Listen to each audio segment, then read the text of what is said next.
Today we are here with my special guest, Sarah Wilson.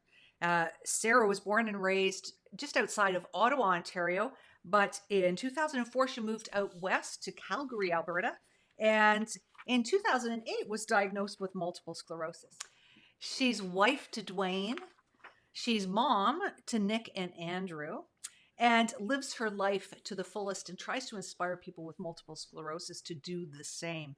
Um, I love your dedication to optimal health, Sarah, as you mentioned earlier. And I'd just like you to share with our listeners your story on that journey to optimal health. So start at the beginning. How did it all start?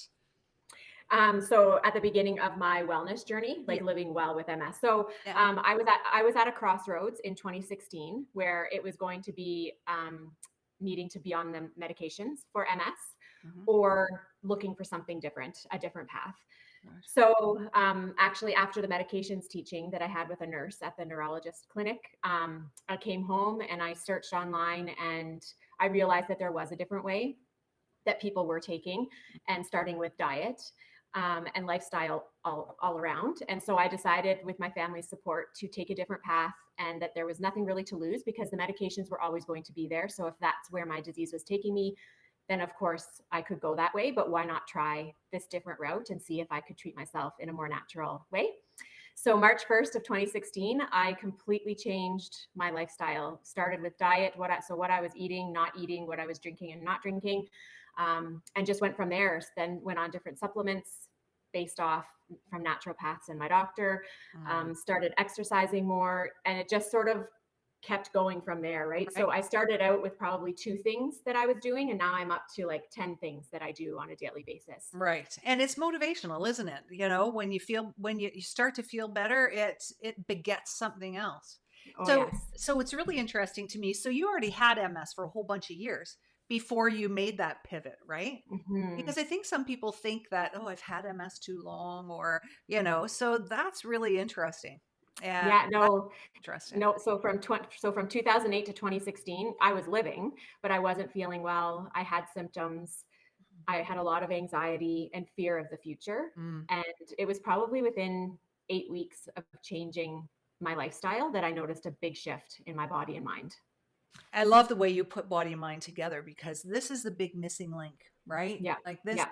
you talked about anxiety and fear, right? And it's super interesting to me because the in natural health, the flip side of the fear coin is trust, right? Yes. So trusting yourself, trusting there's a different way, trusting that, like you said, the drugs are always going to be there if you need them, but Hmm. just flipping that fear switch and making it a trust one, right?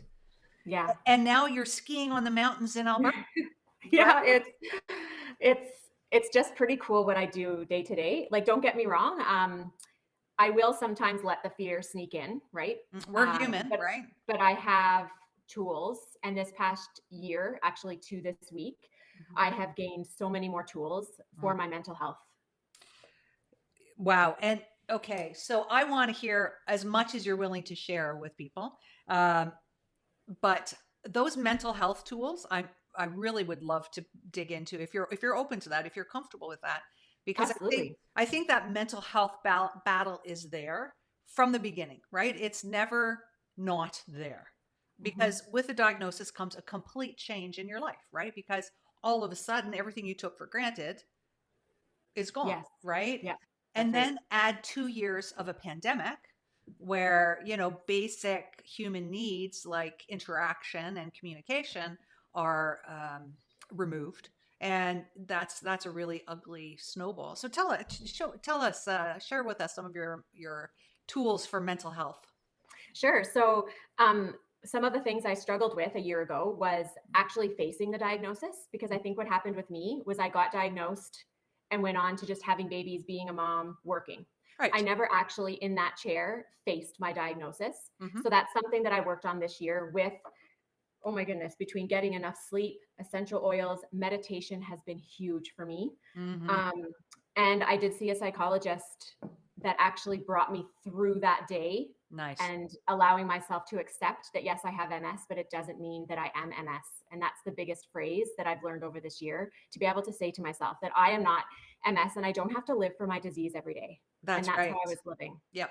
Yeah. And you know what? You used a word that I use all the time and I get all kinds of cross looks about it, which is acceptance. Because if you're not accepting where you're at or what's going on, then you don't have that platform to step forward from.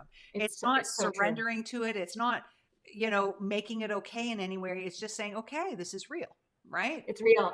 And I have to say, in my case, because I have MS, I'm probably the healthiest Sarah version of myself that I would have been if I didn't get this diagnosis. Because I Yep. probably wouldn't be doing these 10 things that are listed on my paper beside me if it Yep. wasn't for my disease. Yep, absolutely. It brings a new level of consciousness to your life, right? Mhm. That doesn't have to be bad, That's right? right. It's unfortunate that we live unconsciously until we get a diagnosis, That's right. right? Yep.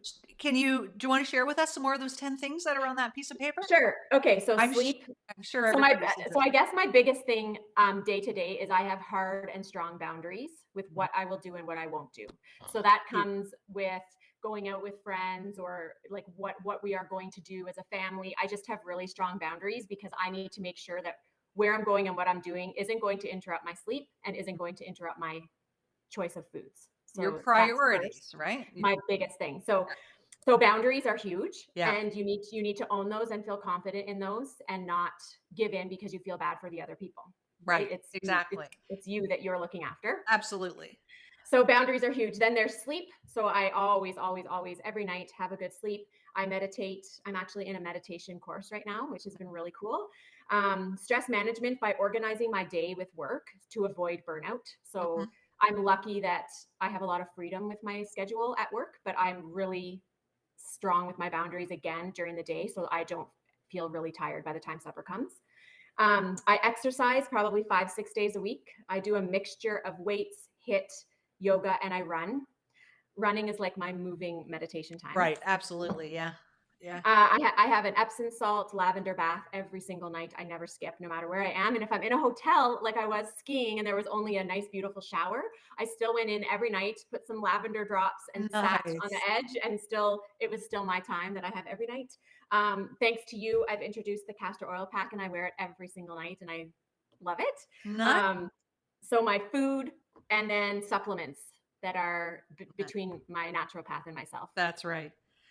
Excellent. Wow. What a And essential oils. And essential oils. I'm a huge essential oils girl. Yeah. Oh, tell me about it. I've got them all over Yeah. here, you know? Yeah. Before I Yeah. came on, I put on Ex my diffuser and then I rolled Motivate on myself. Yeah. right. Yep, I have my diffuser right over there. Yeah. Yeah. It's all early medicine, right? And powerful medicines too, Yes. you know. Yes, they're at the foundation of the perfume industry now, but they are actually medicines and should Hmm. be treated as such, right? That's right. That's right. Excellent. Wow, what a full and complete picture. That's a wonderful, wonderful story. And what I And love again, it took 6 years, right? It took Oh six yeah, years for me to get to this full list. So that's another thing. You have to be patient. You're going to, like you say all the time on the lives, we keep filling our toolbox with things. But exactly. I think with me is that since that day, March 1st of 2016, my consistency has been on point. And I think that that's one of the reasons I am who I am today. Fabulous. And you are fabulous. And I'm so glad that you've shared your story with us today. I love what you're talking about, building your toolbox, and it changes over time. I'm sure you've heard me say that too. It's not one thing, it's not even two things, it's everything you do, right? And also, what I love about your story is how you have a strong sense of it yourself. And at the same time, you've worked with a psychologist, you've worked with a naturopath. You bring those professionals into your life where you feel that you're going to benefit from them, you know? Yep, that's right. So that's awesome. Sarah, is there something that else that is there anything else that I should have asked you today? Is there something that you're dying to say that maybe I forgot to tease out of you, or is there something you'd like to leave us with? I think I think to leave everybody with what I've learned over the past year, remembering that you are not your diagnosis. I think that that is the biggest point that I would like to get across because I think prior to a year ago, even when I was, yes, living my healthy journey, I still felt like I was living for MS and not Sarah. Right. and I've really crossed a bridge. So my biggest message to everyone listening and watching is you are not MS.